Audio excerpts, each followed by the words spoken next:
네, 안녕하십니까. 한스케인 과학을 말하다 대한팡 알러딩 강독을 이어가겠습니다. 오늘 131강입니다. 지금 우리는 2부의 5장으로 들어갔습니다. 2부의 5장이에요. 왜 무는 nicht는 존재하지 않는가? 이런 제목입니다. 2부의 제목은 시초로서의 신입니다.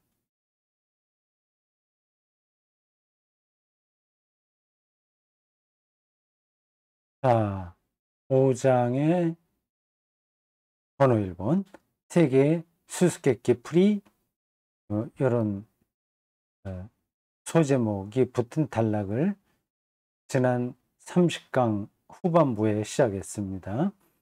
오늘 31강 그 이어지는 글을 읽겠습니다. 110쪽입니다.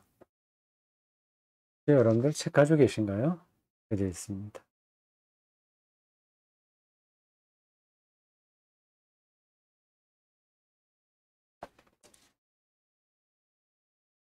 수수께끼라는 그 단어가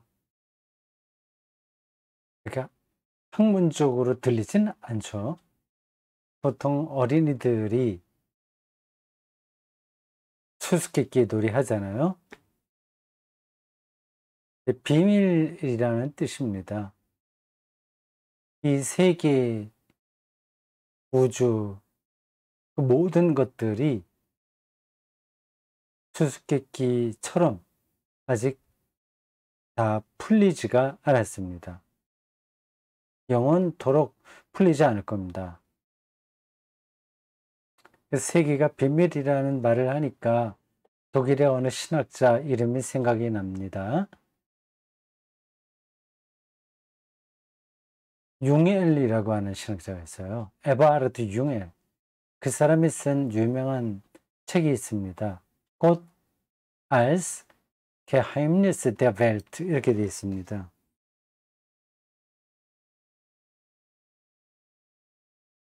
한번 제가 독일어로 써볼게요.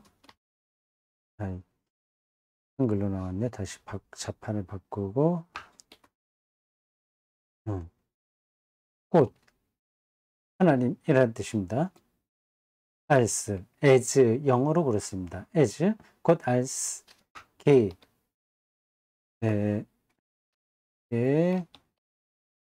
Geheimnis der Welt 이런 책입니다. 세계의 비밀로서의 신. 하나님이 세계의 비밀로 우리들에게 경험된다는 뜻이죠. 수수께끼하고 이렇게 연결될 수 있는 개념입니다. 자, 보겠습니다. 세계 수수께끼. 이 단어 설명하려고 합니다. 다음으로 예나의 동물학자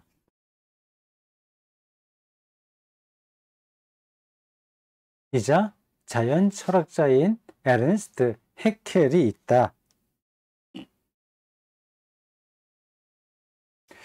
19세기 말에 출간되어 15개 국어로 번역된 베스트셀러에서 그는 좀 덜 겸손하게도 인간의 궁극적 근본 문제를 다윈의 진화 사상에 근거한 일원론적 세계관의 견지에서 해결할 것을 주장했다. 원시의 안개로부터 영적 과정에 이르는 지금 영적 인 현상까지 진행되지 않습니까? 세계의 발전 과정을 유물론적으로 설명할 수 있다고 보고 영적 인격적 신을 기체 형태의 척추동물로 평가절하한 그의 이 무신론적 고백은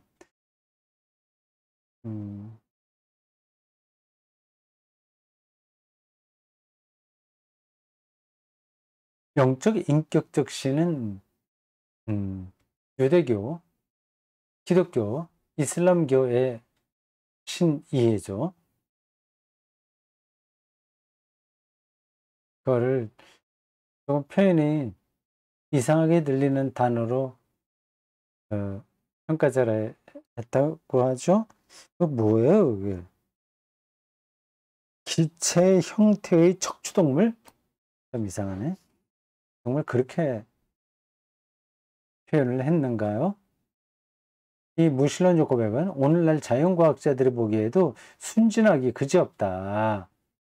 자연과학 내부의 정서도 많이 변했기 때문이다. 그러한 유물론적이고 자연과학적인 실증주의가 그렇게 설득력 있는 주장으로 이제는 받아들여지지 않았다는 뜻입니다. 세계가 그렇게 그 유물론적 범주에서 우리가 가능한 대상이 아니라는 거죠. 우리가 가까이 가면 가까이 갈수록 모르는 영역이 더 늘어나는 대상을 어떻게 이 유물론적 이렇게 순수하게 그 생물학과 물리과학에 의해서 완전히 해명될 대상으로 말할 수 있겠습니까? 과거에는 진보에 열광하여 발전하는 거예요. 자연 과학도 발전하고 인간의 그 지성도 발전하고 낙관적으로 다 생각을 했죠. 그렇게 쭉 발전하게 되면 이 땅에 유토피아가 온다고 한 겁니다. 종교를 과학으로 대체할 수 있다고 생각했다면 지금은 오히려 신도 없고 의미도 없는 세계와 인간에 대한 절망적 고백이 메아리 치곤 하는 것이다.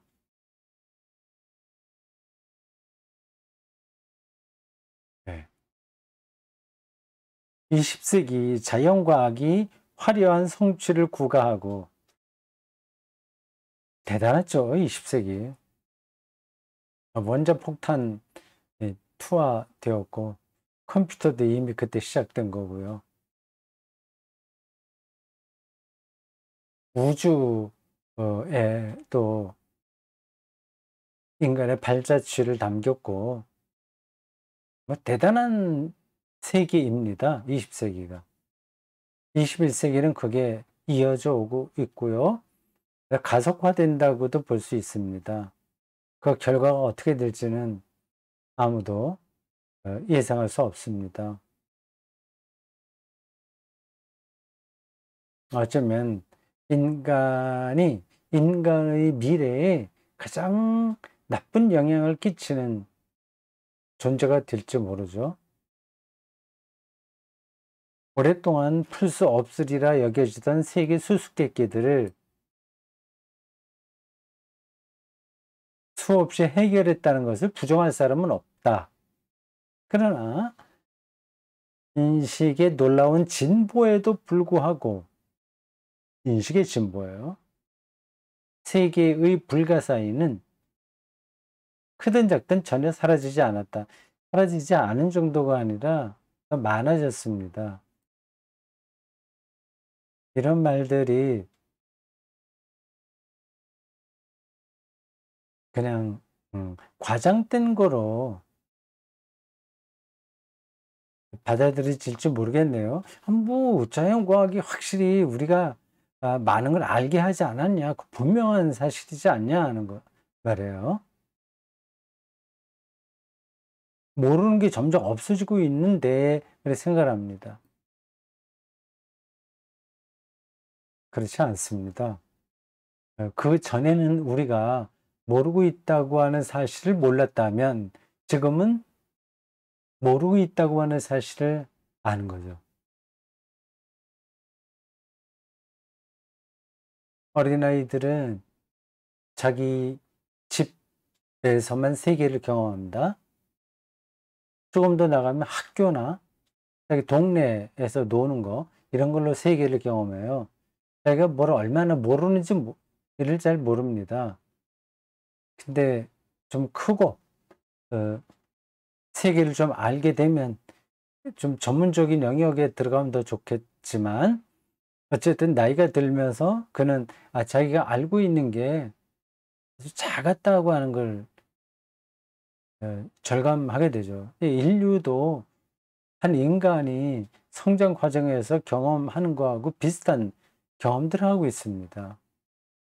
인간이 우주로부터 우주로 더 멀리 나아가고 물질 속으로 더 깊이 들어갈수록, 거시로 갈수록, 또 미시로 갈수록 현실은 더 불투명하고 불가사의해졌다. 모른다는 겁니다. 지금 뭐 여러분들이 양자역학의 그 기초에서도 그런 걸 다 아시겠지만, 지금은 시간과 공간 이런 것도 다 그렇게 결정적이지 않은 걸로 나오고 있지 않습니까? 그러니까 이걸 이제 본다고 할 때, 보는 것도 이 광자가 여기 부딪혀서 우리 눈에 들어오게 되는데, 이제 이런 큰 물건들은 우리가 이렇게 어, 봐서 확인할 수 있지만, 이 안에 있는 이 그 작은 세계, 양자라고 하는 그 세계는 우리가 확인할 수가 없습니다. 빛이 부딪히면서 다 그게 달라지기 때문에요. 그게 이제 우리가 이러한 큰 물건들, 양자에 비하면 이건 우주와 같이 큰 것들이거든요. 이런 데서는 경험이 되지는 않는데, 그 미시의 세계에 들어가면 완전히 작동하는 방식이 다릅니다. 뭐, 그런 미시의 세계가 이렇게 다르게 작동한다고 하더라도 우리가 경험하는 거는 다 이 거시 세계니까 뭐 상관없어. 어, 그렇게 주장할 수도 있겠죠. 우리 이 거시 세계, 이게 결국은 미시 세계에 기초하고 있는 거 아니겠습니까? 그러니까 미시를 정확하게 알지 못하면 거시도 모른다고 말할 수밖에 없습니다.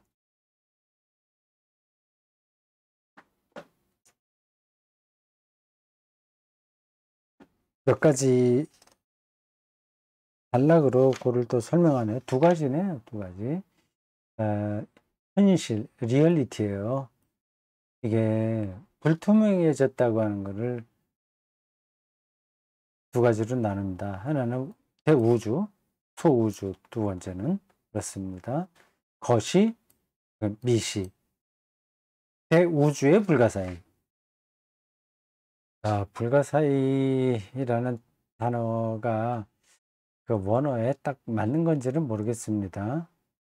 대충 우리가 어떤 뜻인지는 전달받을 수 있습니다. 뭐 세계 7대 불가사의, 뭐 그런 단어도 있죠. 그거하고는 좀 다른 차원이죠. 현재 물리학자들이 거대 망원경 덕분에 3차원 실제 외에 우리가 경험하는 것들은 3차원이거든요. 점, 면, 공간. 실제 외에 시간의 4차원과 또 다른 어떤 차원을 포함하는 우주에 대해 더 많이 알수록 아인슈타인이 말하는 경계업술의 유한하게 휜 시공간 연속자는 점점 빠르게 팽창하는 항성계와 최근에 발견된 펄서나 퀘이사, 아,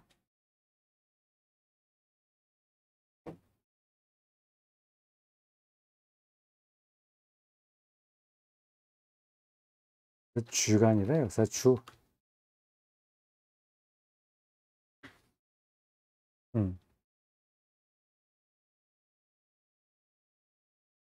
펄서나 페이사 같은 희귀 천체들로 인해 더욱 상상하기 어려워진다. 그렇죠.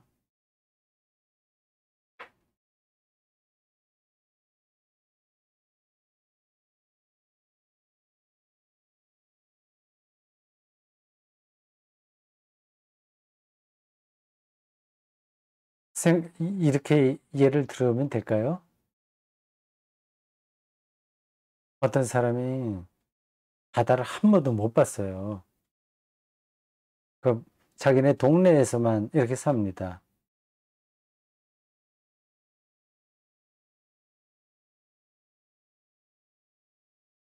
처음으로 바다에 갔을 때 그가 뭘 느낄까요? 바다를 상상하기 힘든 겁니다. 그러니까 지금 우리 3차원에서 4차원, 뭐 또 다른 차원, 그 있다고 말을 우리가 듣긴 하는데 그 상상은 할 수 없어요. 우리는 이 차원 안에 갇혀 있으니까. 점, 뭐 점, 선, 면, 공간 이건가? 지금 우리가 이렇게 경험하는 것들이 다 3차원입니다. 이거를 뛰어넘는 거는 말은 뭐 다른 차원이 있다고 해서 그런가 보다 하긴 하는데 실감하기는 힘듭니다. 펄서는 역자가 이렇게 줄을 달았습니다. 강한 자기장을 가지고 고속 회전을 하며 주기적으로 전판의 X선을 방출하는 천체. 페이서는 높은 광도와 강한 전파 방출이 관측되는 희귀한 천체, 준항성체 또는 준성. 별하고 가까운 어떤 거라는 겁니다. 우주가 우리가 20세기와 21세기 거쳐서 우리에게 많이 가까워지긴 했으나 그 가까이 가까워질수록 알 수 없는 그 차원들이 있다는 걸 알게 되는 거죠. 그러니까 당혹스러운 겁니다.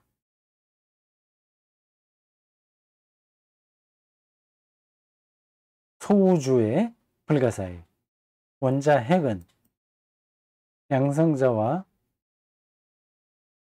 중성자로 구성되고 이것들은 공통 구조를 지닌 전자기력, 양력, 강력, 중력과 더불어 소위 쿼크와 글루온이라는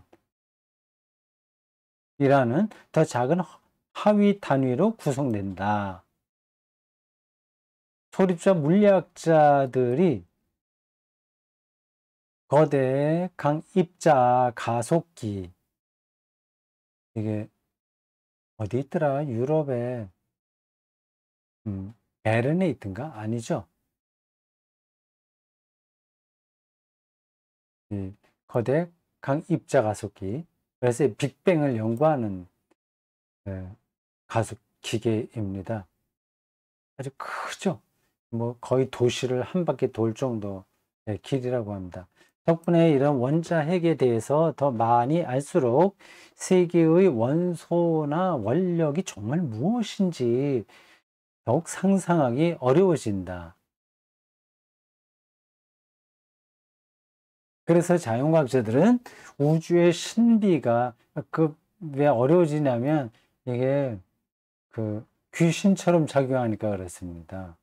귀신. 그냥 우리가 일반적으로 알고 있는 그런 귀신 작용이요. 갑자기 툭 나타났다가 먼저 싹 사라지고 적이 나타나고 막 그런 거죠. 이게 종잡을 수 없는 겁니다. 그래서 자연과학자들은 우주의 신비가 더 많이 밝혀질수록 모르는 것도 또 많아진다는 듯한 느낌을 받는다. 제가 반복해서 하는 이야기입니다. 적어도 현명한 사람이라면 많이 알수록 자신이 모른다는 것도 안다. 그렇습니다. 신학자도 마찬가지입니다.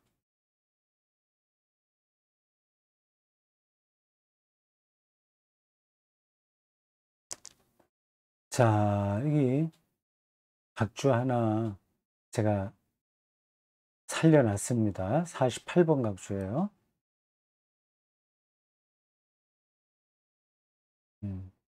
작은 단위가 그 안에 있다는 겁니다. 1968년에야 전자기력과 양력이 약한 전자기력으로 통합되어 소립자 물리학의 표준 모형이 되었다. 그때까지는 약한 전자기력과 강한 핵력이 한 가지 힘으로 설명되는 통일이 입증되지 않았다. 이 통일은 에너지가 높을 때 나타나고 낮을 때에 와야 된다. 중력을 포함한 모든 힘의 통일에 대한 일관된 수학 공식은 아직 발견되지 않았다. 이에 대한 정보와 기타 귀중한 조언을 준 티빙겐의 이론 물리학자 아만트 페슬러 교수에게 감사드린다. 이렇게 해놨네요.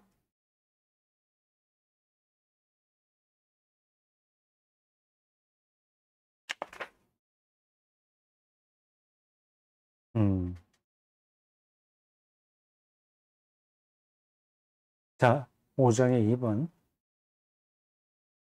지식이 자라면 무지도 자란다.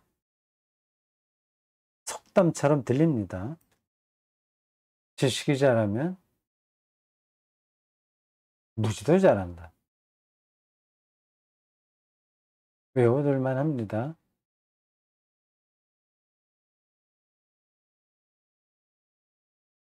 새로운 연구 결과는 새로운 의문을 낳는다. 당혹스러운 일입니다.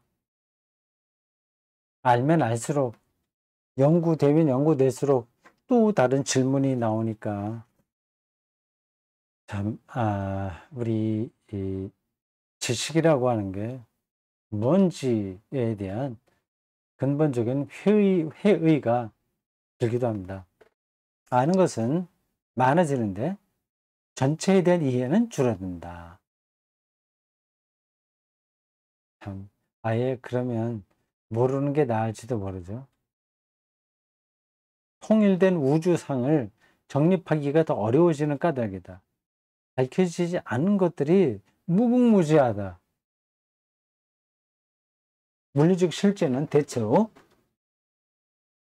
불가이하다. 우리가 알고 있는 거하고 좀 다른 이야기입니다. 물리적 실제, 뭐 물질이요, 물질. 그 우리가 다 안다고 생각하지 않습니까? 근데 그게 알 수 없다는 거예요. 도대체 이 물질이 뭔지에 대해서 말입니다. 황홀한 물리적 대우주뿐 아니라 여러분 가끔 하늘 별들 보시죠? 요즘은 장마 기간이라서 자주 보긴 힘든데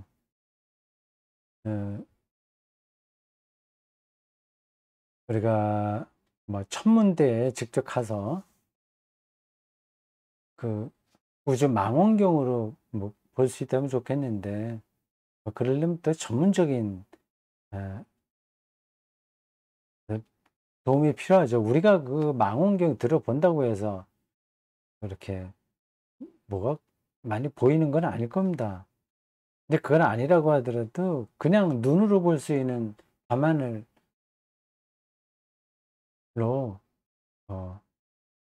얼마나 그 우주가 광대하고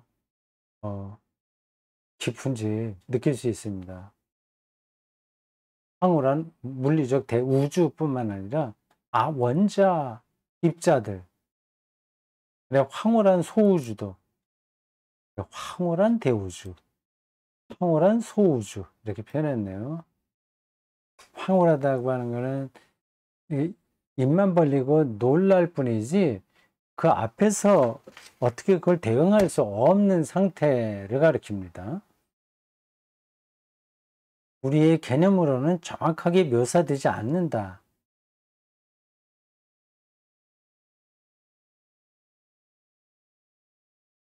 대우주든 소우주는 결국 상징, 암호, 비유, 모형, 수학 공식으로만 표현될 수 있을 뿐이다. 비유죠. 비유로. 네, 메타포로 말할 수밖에 없어요. 그러한 대우주와 소우주, 뭐 거기 갈 필요도 없이 우리의 삶을 봐도 그렇습니다. 어떤 한 사람의 그 인생을 조금 들여다보면 어떻게 이런 일들이 일어났을까? 어떻게 어, 어,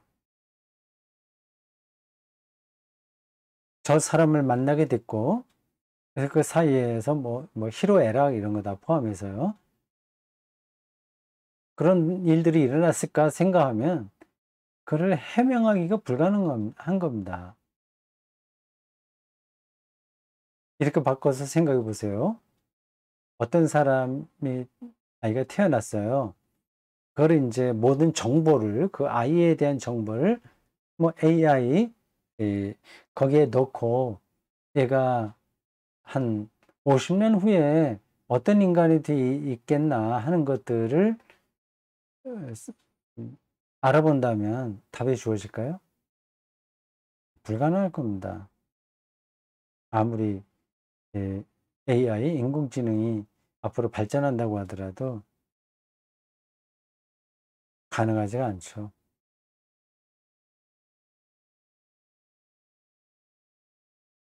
아, 무슨 얘기냐. 그래도 더 과학이 발전하면 그걸 다 밝혀낼 수 있을 거야. 그래 생각하실 분들도 계시겠죠. 사실 천체 물리학이 탐구한 이 엄청나게 큰 세계를 내가 어떻게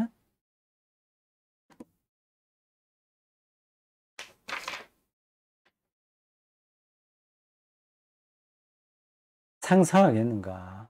우주 비행사들이 우리 은하의 한 복판까지 갔다가 지구로 되돌아왔을 때 이런 일 아직 일어나지 않았어요. 거의 일어나기 힘들 거래요. 우주 여행은 말만 그럴듯하지 불가능합니다.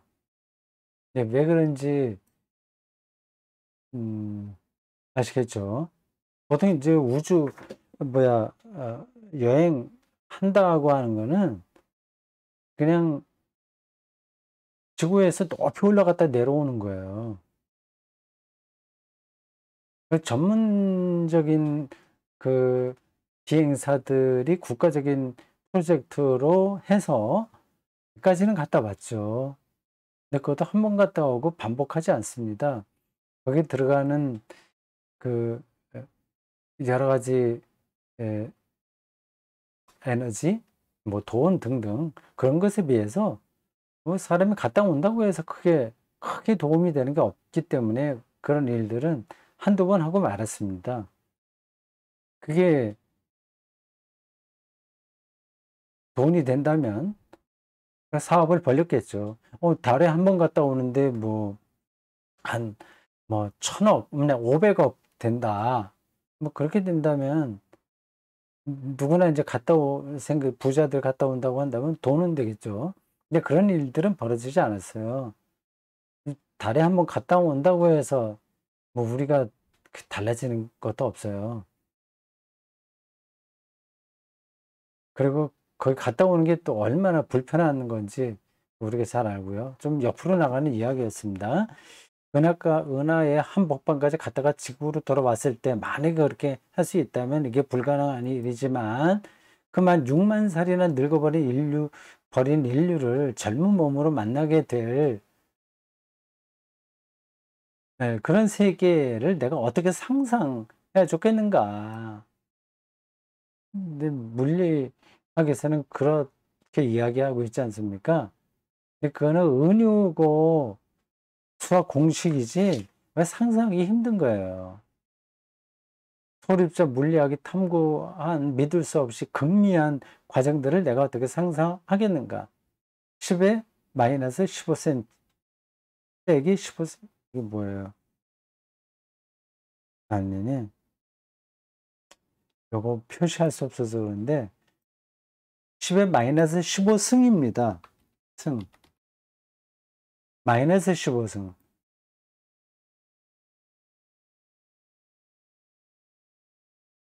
얼마나 작냐 하는 걸 얘기하는 겁니다. 네, 이게 1000조분의 1cm라고 하네요. 상상하기 힘든 겁니다.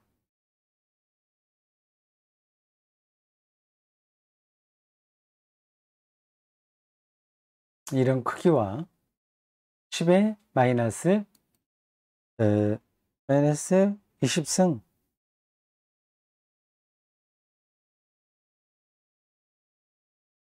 마이너스 22승입니다. 그런 초속이죠. 세컨드. 10억 주분의 1초의 속도를 포함하는 과정들을 어떻게 상상하겠나. 여기서는 부분이나 공간 같은 말조차 의미를 상실한다. 그 공간과 뭐 부분 뭐 전체에 아무 의미가 없는 세계예요. 핵, 양성자, 중성자, 심지어 쿼크 같은 입자의 구성 단위와 그 변동의 실제 양식은 고스란히 미해결로 남아있다. 그 범주만 우리가 아는 거예요. 통계로만 말하지 거기서는 실제를 말할 수가 없습니다. 그것들과 관련된 플레이버나 색도 처음에는 재미를 붙여보는 이름이라고 쿼크의 발명자이며 노벨상 수상자인 머리 켈만은 말하지만 동시에 일종의 은유로 쓰이고 있다.